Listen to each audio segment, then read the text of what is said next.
Hi, hello guys, and today we're here with the Bunny Alpha and Bunny game. Someone has skipped video. Well, this banner isn't really a normal event rerun. This one's pretty special. As you can see here, it features two extra characters for you to pick on. So it's like an event banner combined with a master select banner. Since you can pick from a limited list of characters here. So and then two. This time you can only choose two since when often I can already chosen because it's an event rerun. As well as up here being a master select someone. You know this one's a paid banner, so you really don't summon for this one really. And yeah, there is something special about this banner as well.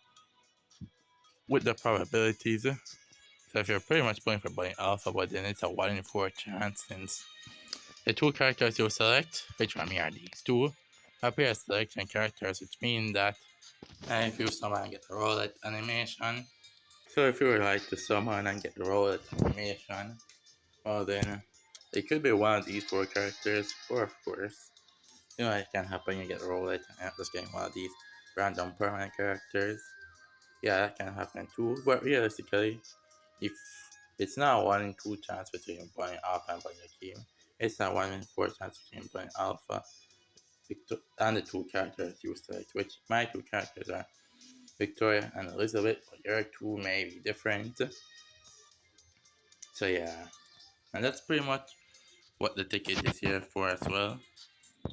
The 100 ticket, you can exchange it. You can exchange it here to get one of the characters you have selected. As you can see, I have selected Elizabeth and Victoria. Like if I didn't get them but spent 100 pulls, I could just choose them from here.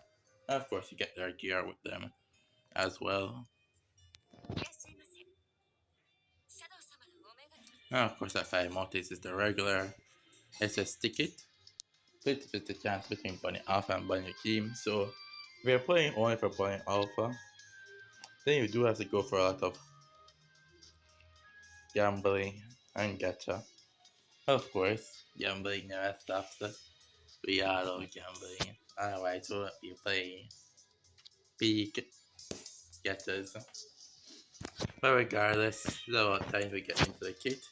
But they do they do cook with both of their art last year, especially for the alphas.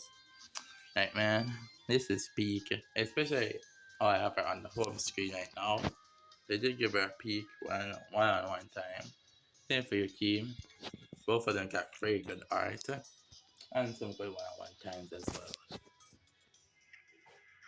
So starting off with the better of the two, Whisker Alpha, Guardian Technique, requires HP of all allies, also grants you 30% damage reduction, 30% crit rate, and 30% crit attack, as well as cancel 3 debuff effects.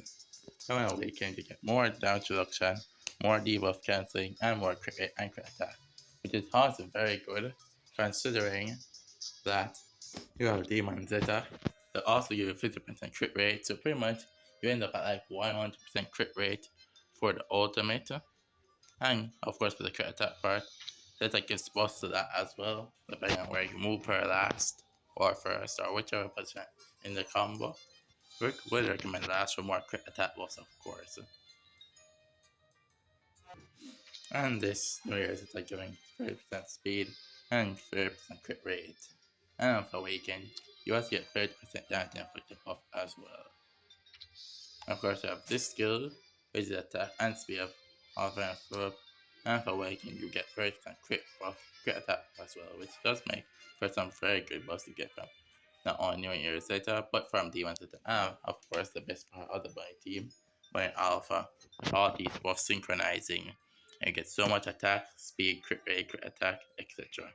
Here I move to our skill 1, which requires HP of all eyes, grants a small defense buff as well, and for raises damage received for all enemies, and as well as only the crit debuff for crit defense, which works well when you have the crit rate and crit attack buffs you get from both Bunny Alpha and the Zetas. This is used as the Zetas activating all the buffs. Now of course when you awaken it, you get more defense and you get more defense buff and raise the damage received and lower crit defense of enemies, which you can't lie. As this, even though this awakening isn't that much, it is free, so we take those. Our skill 2 which inflicts stun on a single enemy per inflicts 3 damage. And then raise speed and damage speed of all allies, which is pretty good. It's pretty much even if you don't have like the full fire for team or so, you can still run her outside of that and still get these very good buffs. Especially when awakened, they go up to 50% speed and 50% damage inflicted, which combines well with their special ability. And of course, can extra attack if a fire and throw. So imagine combining these damage inflicted and speed buff with this here, which raises damage inflicted for all green elemental allies, and then speed again. So you're pretty much this, but multiply for the entire battle. So if I have 55 fire and foot allies, so that's 75% buff, and then when awakened, it goes up to 125% buff for the entire battle. And with this skill, you can pretty much just go up to like 170% speed and damage inflicted. And of course, you get the crit rate and crit attack was from here. CS gives you so much, as well as being super sexy and half her awakenings, except like A1 are pretty good. Of course, A4 is a scarce slot, so that's nothing really. But yeah, A2 is very good, A3 is very good, and A5 is very good. And our gear helps to proc her special ability, and the special ability, of course, of one of your key by giving herself the Vanderford tag, which allows for her to buff, which allows for this to actually have 5 members instead of 4. So her gear is definitely an important part of her kit, even though it's not really getting any offensive buffs and just overheal and healing boost. It does make sure that she does heal you up a ton whenever she does at least, which is what she does with this Gracious Drop skill. She's pretty much the core of the Fairy and Rope team, regardless of your awakening. That would be best if you did spend cores on her, yeah. Pretty much anywhere really, starting from like A3, A2 up to A5. Realistically, and of course there's 12 days left for the anniversary stuff to drop. There was that post I made earlier about Apocrypha, so maybe the anniversary stuff is related to Apocrypha or something. Not entirely sure, but we just have to wait. So yeah, if you're really someone to buy Alpha, it's more of a gamble. Worth it if you get blind Alpha, not worth it if you get blind game. But I mean, if you have blind Alpha already, but yeah, I'd say it's better to just wait it out instead of gambling for your team alone.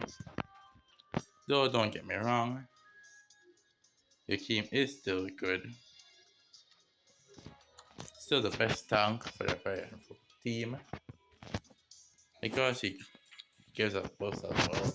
Like he shields damage, recovers HP of all allies, which is unique as most tanks only recover their own HP. So you can recover the HP of all allies. Also grants some shields and for its attack. So if there's 5 and tropes, you get 40% attack buff. And if there's when awaken, if there's 5 and tropes, you get 50% attack buff with your ultimate. And of course your skill 1 here is a technique. Damage inflicted for all allies by 50% and for your granted defense buff. And when awaken, you get a regular damage inflicted buff. So pretty much a hidden technique. This for your team doesn't do any damage, but for like Delta, those buffs could still help, of course. Regardless of whether Zelda's ultimate awaken or not. So yeah, all the buffs you get from those two really do serve to help Zelda here, and they're pretty much like reliant on it in a way,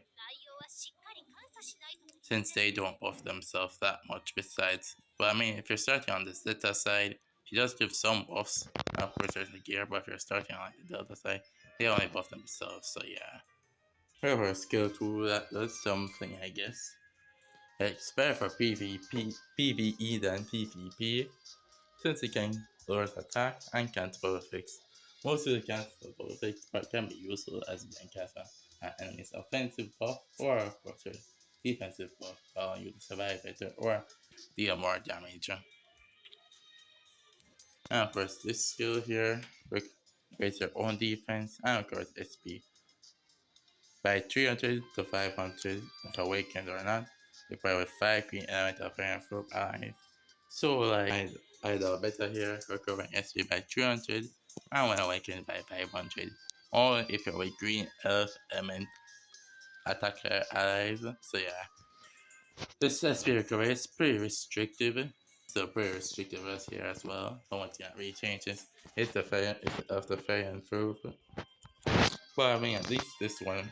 But while I got beta works with atomic alpha, this SP recovery here works well with New Year's Zeta as she can recover SP on her ultimate between 300 and when making 500.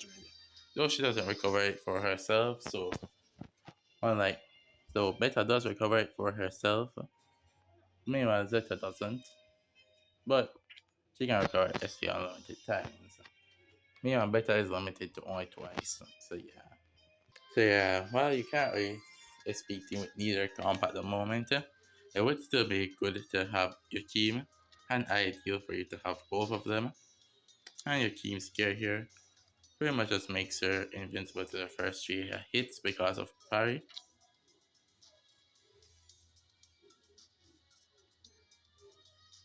And for shields damage. And also for raising hit technique damage on it. So pretty much Zeta, which the hit technique damage on it buff works well with this skill here to buff the skill of the hit technique of damage of where it's Delta, New Year Zeta, or whoever it is. Her A1 is meh, her A2 is good I guess, and her A3 is good as well. And of course, extra SP for A5, so I'd say these ones are good as well. Like Alpha is definitely way stronger and way more worth. So yeah. But yeah, that's pretty much about it for this video. And I'll see ya in the next one. Later.